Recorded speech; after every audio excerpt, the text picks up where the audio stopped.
In this video, I'm going to talk about how to save the cost, how to reduce the waste, how to increase the profit, and how to improve the safety by simply implementing the suggestion scheme on the principle of continuous improvement methodology without spending single penny or single rupee. Even if you earlier failed to do so or struggled to do so, here I'm going to share the three simple tips for you. First, set up a suggestion scheme which has very focused approach, problem statement where employee understand what I'm going to solve the problem for the organization.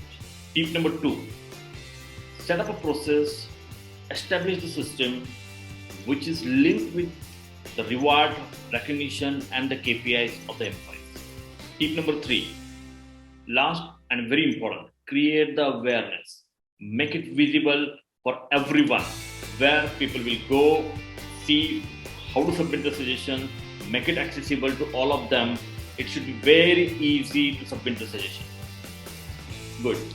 For more information, please follow on me. I'll be gonna share more videos in upcoming days. Thank you.